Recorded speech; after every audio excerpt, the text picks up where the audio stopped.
welcome to another 31 Days of Horror 2014 update from the Toronto After Dark Film Festival lineup. This is the Tuesday 7 o'clock movie. First movie in time travel night. Ooh, another theme night. Yes, time travel night. Who would have thought? Yeah. I'm going to start off by saying if you're into time travel movies, the following movie that I'm about to talk about is something that you're going to want to see. And I will go into more detail about that very, very soon. And I know what you're thinking. What's the movie? Yes. Calm down. Patience. I'm getting to that. The movie that I'm talking about now is Predestination. It is a film from the Spierig Brothers, who, honestly, you should know who they are, because in 2003 they did a film called Undead. Really cool film, worth checking out. Low budget, but it got the eyes of some people, because in 2009 they did Daybreakers, a film I actually really like. Visually it's crazy good. The idea behind it is amazing, and I really enjoyed it. But that's about it. So from 2003 to now, they've only done 2 movies, which is disappointing, because you know what? I've liked everything they've done so far, so I do want to see more from these guys, Michael Spierig and Peter Spierig, the Spierig Brothers. I really hope that, this turns into some more. I think this is from Sony releasing. I could be wrong. I don't know. But I really do hope that, they get more stuff, because though they aren't perfect, they aren't like masterpieces, they are really good, really good movies, and definitely deserving of theatrical releases.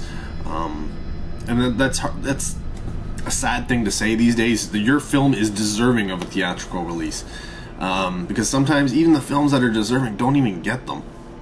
But back to Predestination. The film stars Ethan Hawke. He's the main character in this film. And I'm not going to go into who Ethan Hawke is. If you don't know who Ethan Hawke is, you don't watch enough movies. And the secondary character is Sarah Snook. And it's weird, the name seemed familiar to me, but honestly, I don't think I've seen anything she's ever been in. And the only thing I can think of that most people might know her from is the television series Spirited, where she played Antonia. Other than that, she's had a bunch of roles, but they've all been small, minor things. Or maybe you saw Not Suitable for Children. I did not see that movie, but that's the only thing that she's really been a major player in, as far as I can tell. But yeah,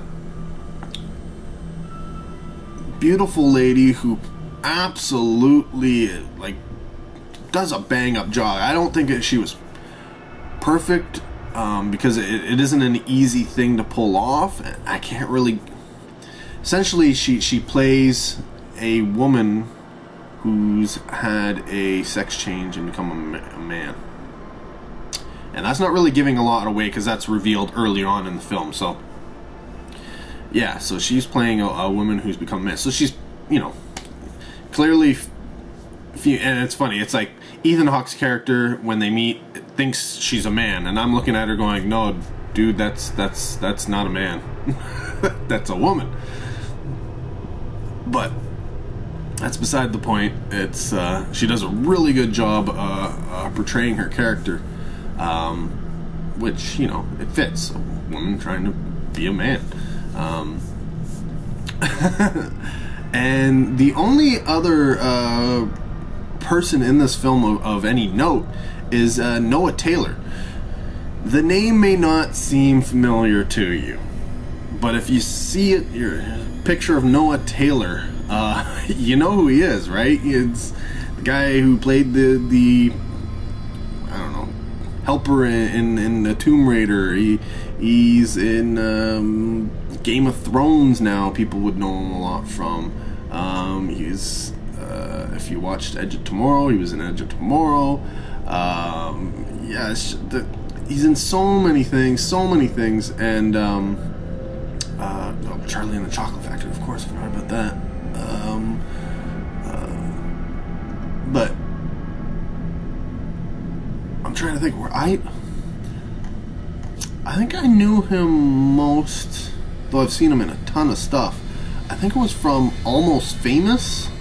I think he had I think it was an Almost Famous, and I think that's where I started kind of following what he was doing, because he's got one of those faces that's kind of it stands out, but unfortunately, because he's got one of those standout faces, he's likely not going to be and he has the way he talks is very distinct, and so in all likelihood you're not going to see him as a main player too often in the big budget area, but that could change. You never know.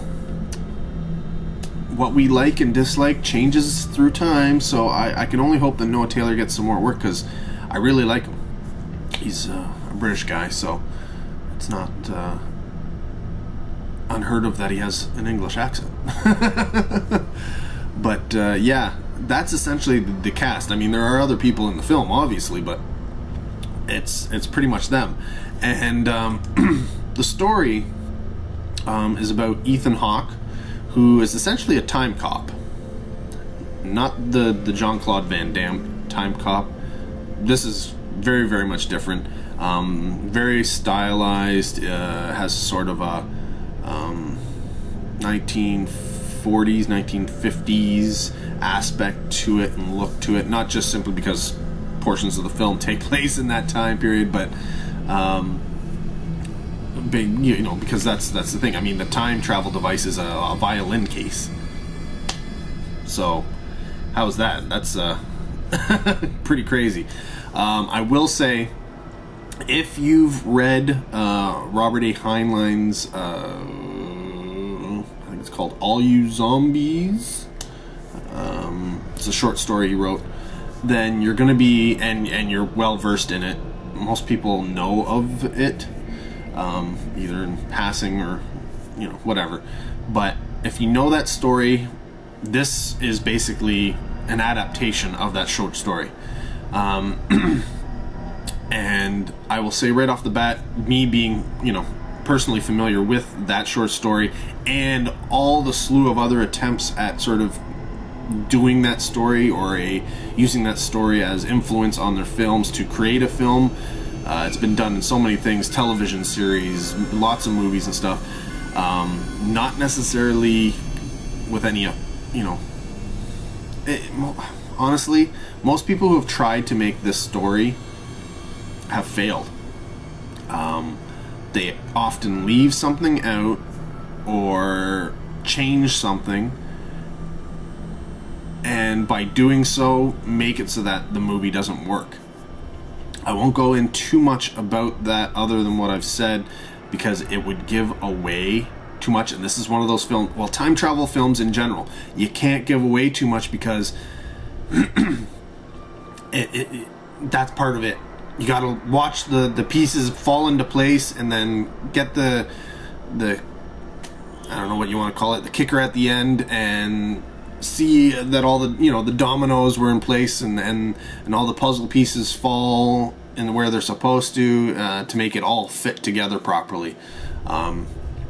And so, yeah, Predestination. It's Ethan Hawke is it's a time cop, and he's trying to track down or stop essentially this bomber. There's a bomber who's going, throughout time. He's his explosions are getting bigger and bigger and bigger, and he's killing more and more people.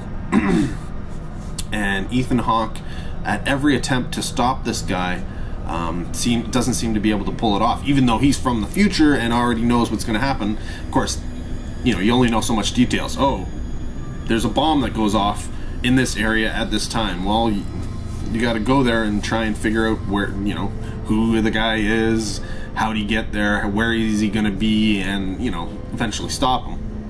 And that's what he's trying to do.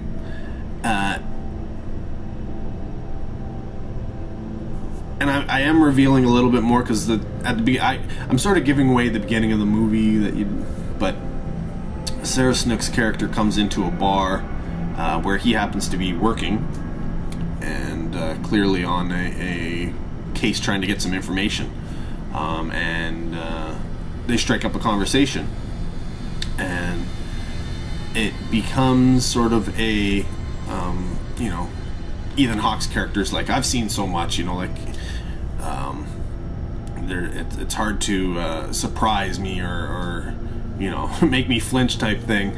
And Sarah's like, no, I think I've got a story for you. So they make this little bet. She's like, you know what, whatever, you give me the thing, and if I'm able to tell you the most bizarre story you've ever heard, then you give me my drinks for free. To which he goes, you know what, I will give you this bottle for free if you manage to do it. So essentially it's just them talking. Most of the film is just them talking, and she's recounting her essentially life story, so it goes into flashback mode, and starts telling her story of growing up. And you got to watch this first portion of the film to be able to get to what eventually is the time travel section and the sort of like the action portion of the movie, right? Because he's looking for information, he's digging for information, and she may be of interest, right? So the more information he can get, the more he may know about this person who's blowing these places up. And I won't go into too much more, because if I did, it would give away important aspects of the film. And like I said, it's a time travel movie. Part of the joy is picking out the little pieces at the end and putting it all together and seeing how things match up, and if they do match up, if they don't match up, you know, what did I miss, what did I see, that kind of stuff. And like I said, if you know the short story, if you know the story, you're going to look at this film a lot differently. You may pick out the story, well, you already know what the story is, so you're already looking for the points of, you know, oh, okay, yes, this is here, this is here, this is here, and you already know what's kind of going to happen because of that, so you don't look at it the same way. Well, I don't think you'd look at it the same way. For me, I was looking at, are all the points there? Did everything fit together? You know, did they dot all the I's, cross all the T's? And I have to say, I do think that Predestination is the best telling of that short story ever that I've ever seen, and I've seen a lot of them. For those of you who don't know the short story or aren't well versed in time travel movies, Predestination may come off as a little bit of a mind, right? It's one of those concepts that's just so bizarre, and it's so well hidden in this movie and so well told in this movie, that, you know what, you'll get to the end and go, oh, what? To the point where I know a lot of people who watched it were right on. They thought this was the best movie of the festival.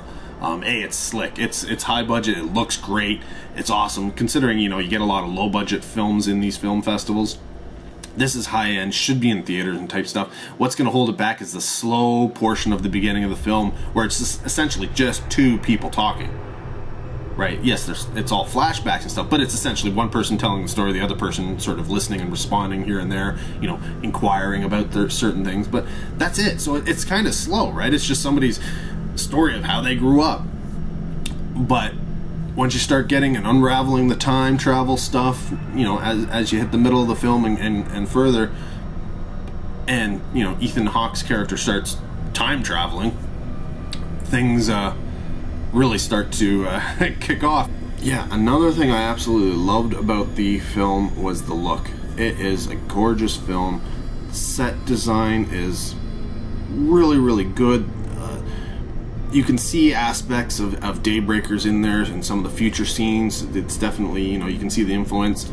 But yeah, I love the look of this film. It's just gorgeous in all fronts. Makeup,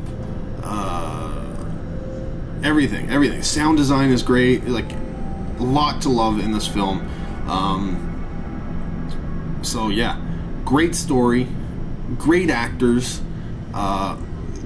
directors I want to see more from, cinematography and set design and look to give this an aesthetic that's really good, polished, and just looks so good.